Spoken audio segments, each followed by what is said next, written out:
Thank you so much. Thank you so much, Bing Juan. Are we on? Thank you so much, Bing Juan, and it is wonderful to be here, a blessing and honor to be here with you today. Stories of this church and your faith and the good things that are happening here have been heard around the world, and we are so blessed and honored to be with you.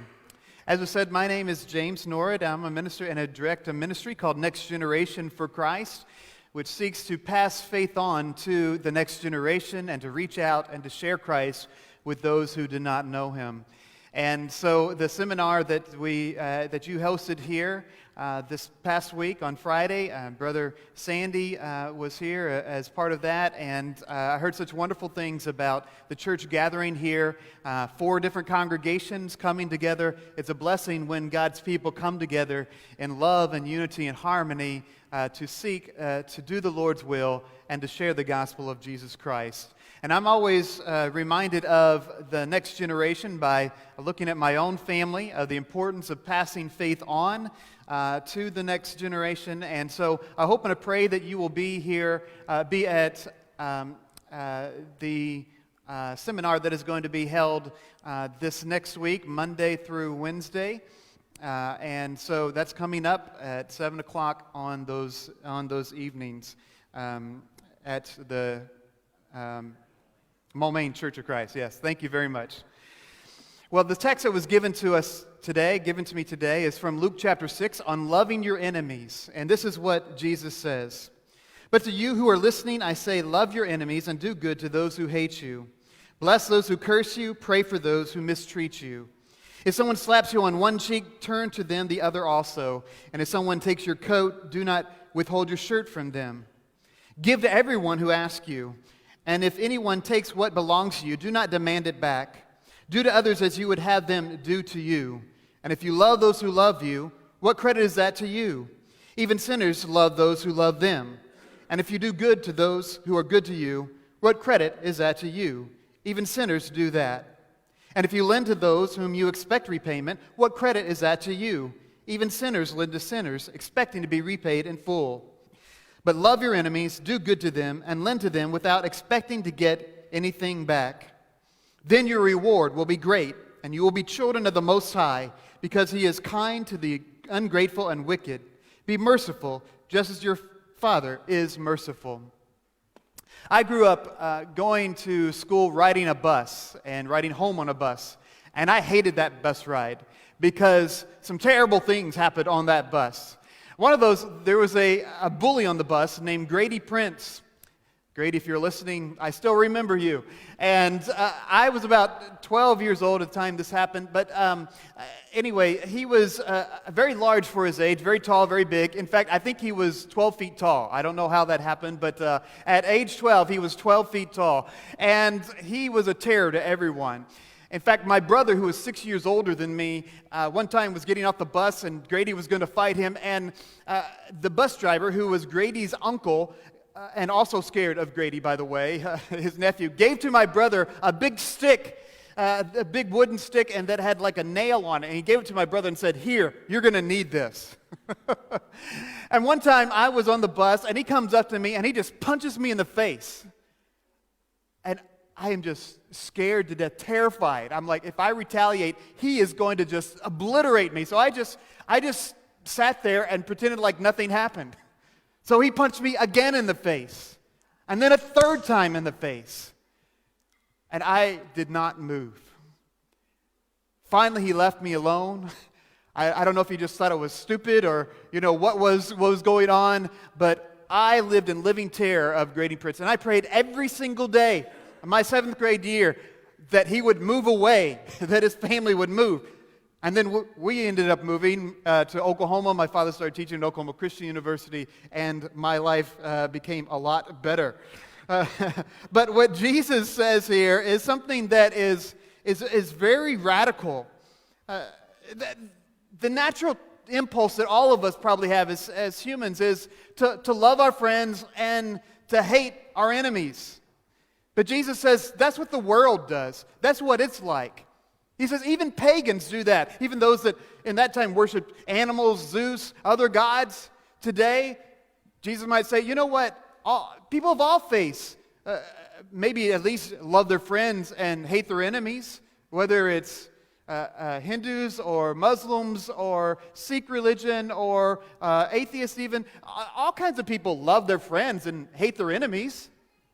He says, but what I call to you to do is something totally different. Not only love your friends, but to what? Love your enemies. Now, it's one thing to just maybe tolerate your enemies or just pray to get through that time or pray for them to go away. It's another thing to actively love your enemies. It is a profound and radical thing that Jesus calls us to. And perhaps when looking at this, we might ask the question, how and why can we love our enemies? And why would we want to do that? Martin Luther King was a civil rights leader in the 1960s in the United States. And during this time, there was terrible tension between blacks and whites. Blacks in the country at that time, unfortunately, not by all, but by many, were treated very poorly. It's hard to believe for those of us who grew up in a different generation, but at that time, blacks could not go into the same bathroom, share the same water fountain, could not even go to school together, and sadly, many churches were segregated as well and would not even allow them through the door. And many in that time, amongst the African American movement, were advocating a radical, violent uprise against those institutions. But Martin Luther King and others advocated a different approach of quiet, passive resistance.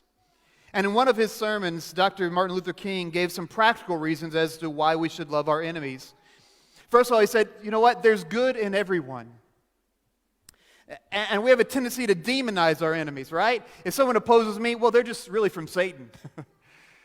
But if you look at most of the people that we have conflict with that really make our lives difficult, most of them have someone around them who loves them, right? They've got a husband or a wife or children, friends who love them. There's something good in most everyone because all of us are made in the image of God. This is why we should not hate our enemies. But also, Dr. King said, there's another reason, and that is because those who hate become hatred. In other words, when we hate someone, there's something that does to us. It warps us. It shapes our thinking and our minds and our hearts into something that God did not intend. And on a practical level, think about it. When we are stewing mad alone in our room, thinking about that person who did whatever to us, most of the time, they're not thinking about us at all. They're out there living their life, laughing, joking, and meanwhile, they're still affecting us, controlling us. So why would we want to live our lives controlled in that kind of way by someone who has hurt or damaged us? It robs us of our joy in life. And perhaps this explains, in part, the unthinkable, unbelievable phenomenon that has happened in one country in the world, in Rwanda. Rwanda is a small country in Africa that in the 1990s had one of the worst cases of genocide in all the modern world. The Belgians had ruled over this country for many years, and they had arbitrarily divided the people there into two groups, Hutus and Tutsis, based upon very superficial physical differences. And with this and the natural tendency of humans to build up animosities, these two groups began to hate one another. And one night, the president's plane was shot down, and this was a signal for the Hutus, who had been the group that had not been privileged, to go around the country and to begin murdering all of the Tutsis, this other group, as well as moderate Hutus, Belgians, Americans, anyone that they had issues with. And so these groups of killing squads went throughout the villages with machetes, killing their friends and neighbors. And in just 100 days, nearly 1 million people were killed. Neighbors killed neighbors, and after the war, there were some that were prosecuted for war crimes, but So many people have been involved in this. If everyone was put in jail who had been a part, then the whole country, half of it, would be incarcerated. And so many, many people had to learn to live side by side with someone who perhaps had killed someone close to them. How do you live, share a village, share a drink, share a town with someone who perhaps killed your husband, wife, brother, sister, father, mother, son, or daughter? How is that possible? And one young man, a young priest there, asked himself in a story that I read, how can we ever be happy again in this country? And how can we learn to live side by side? And he concluded the only way to do this was through forgiveness. And so he went to the jail of some of those who had killed his family, actually physically went inside the cells, scared to death, trembling what was going to happen to him. And in fact, the Hutus there, when they saw him, said, "What is he doing here? Why isn't he dead? We should kill him." And he said, I'm not here to accuse you. So others said, "Okay, let him speak. We can always kill him later." And he began to read the Bible to them and to talk about God's love and forgiveness. And over time, he began to see them not as animals, but as people made in the image of God. And they, as they began to experience God's love and forgiveness, changed their hearts as well. And he wondered what would happen, though, when they got out of jail. Would the killing begin again? And so, back in his village, he began to facilitate conversations and discussions and studies. And today, there are 54 families living in that village together, side by side, Hutus and Tutsis. And there is peace. The flowers have begun to grow. The crops are in the fields again. The birds are singing. And children of both of these groups live and play together. And this is because they heard the words of Jesus about loving their enemies. And today, if you ask them, "Are you Hutus or Tutsis?" those in that village will say, "We are Rwandans." So how does this apply to us in our daily life, in our relationships, in our struggles? Well, most of us are blessed to live in a time where we're not physically oppressed in the same kind of way. But we do have struggles with those in our daily lives. So how do we deal with these relationship struggles? Whether we are those that live in the time of civil rights issues, or those that live under the time of war issues, or those that live in normal peace but have relationship or marriage struggles. Well, one thing that Martin Luther King said is, when you are thinking about loving your enemies, know that a time is going to come when you're going to have an opportunity to defeat your enemy. There's going to come some time when someone is going to ask you about them. Maybe it's for a job recommendation, or you see them broken down alongside the road, or whatever it may be, and there will be your opportunity to get your revenge. He says, in this moment, you must not do that.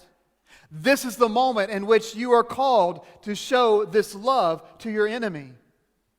And so one of the ways that we love our enemies is not taking revenge, is not beating them when they are down, but instead being proactive in helping them and to actually love and serve them. And so where is it that we start in this loving our enemies? And who are our enemies today? I can remember a teacher, Dallas Willard, one time said, a good place to start with loving your enemies is in the church. Now, maybe not in the same way. Hopefully no one's bringing out machetes this morning. But aren't there those that sometimes we have disagreements with? Sometimes we have conflicts with? How then do we treat those with whom we have disagreements? I remember one time I was in church and we were dividing up the church into small groups, and one of the church leaders there said, "No, we can't be a part of that group." I said, "Well, why not?" He says, "Well, my wife has this conflict with this person, so you can't even be a part of their group?" And he utterly refused. What if instead we said, "You know what?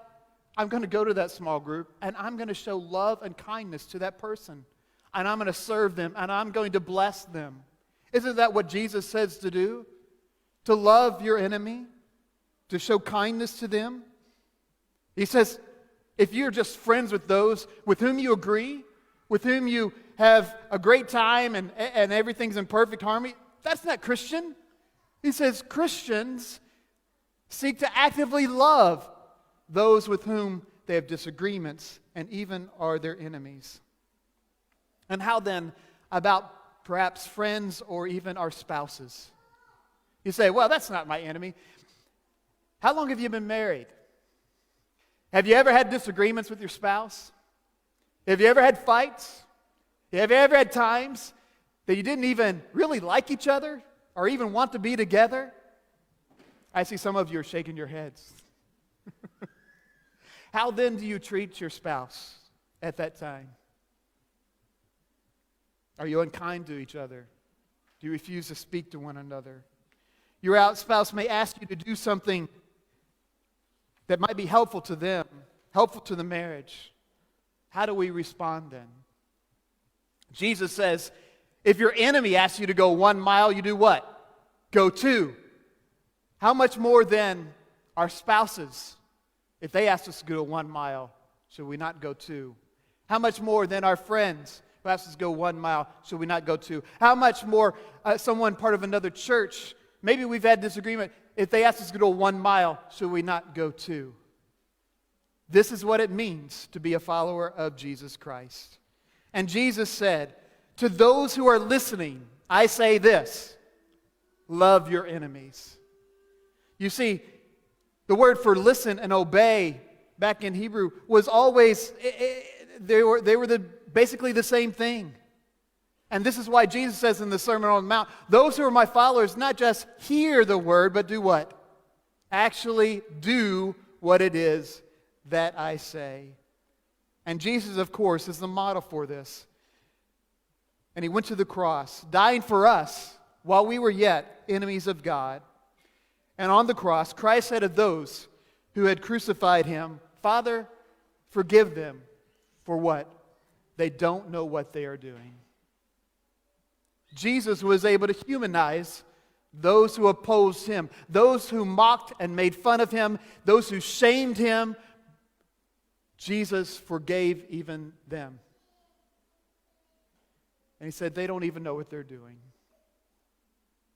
And so for us, as we think about those who have hurt us, who have been opposed to us, who have been enemies of us, how is it that we view them? Can we not still think of them as humans, as having some good? That maybe they're acting the way that they are because of something that is going on in their life? You know, that guy who on the highway just gets so angry and is honking the horn and at the slightest thing. They don't know us, but something is going on in their life that is making them act in this kind of way. And Jesus helps us see the way to treat those who have harmed or hurt us. Martin Luther King gave a final reason for loving our enemies.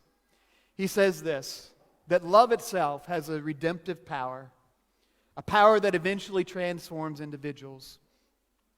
That's why Jesus says love your enemies, because if you hate your enemies, you have no way to redeem and to transform your enemies. They're going to stay acting that way if they only receive hate back. But if we will love them, that has the power to redeem and change them. And so he says, you just keep on loving people and keep on loving people even though they're mistreating you. Here's a person who's a neighbor. This person has done something wrong to you and all of that. Just keep being friendly to them. Keep loving them. Don't do anything to embarrass them, but instead love them, and they can't stand it for too long.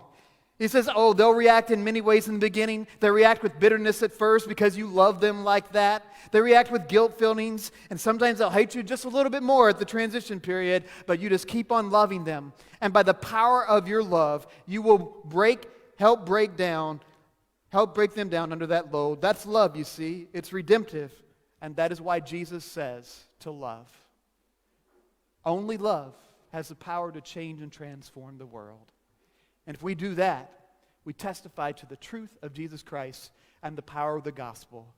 This was the message of Jesus on the cross, the last sermon that he gave. Father, forgive them, for they do not know what they do. And because Jesus Christ was raised from the dead 3 days later, we know that what he said about how to live our lives is true. If Jesus had said this on the cross and just died like everyone else, well, who would believe or want to hear the words of a man who was just crucified some 2,000 years ago? But the man who was crucified on the cross took on the shame of the world and was raised from the dead? I don't know about you, but that's someone worth listening to. And so today, as we remember Christ, his death, his burial, and his resurrection, may we remember to love our enemies, to forgive those who have hurt us, and by that power of love, to transform their lives and ours. May this message sink into our hearts and lives. Thank you so much for allowing me to come and share these thoughts. If there's any need that you have, the leaders of this church will be glad to receive you with prayers. If you need to come to further knowledge of Jesus Christ, be baptized into Christ, the invitation is always open. Please come as together we sing.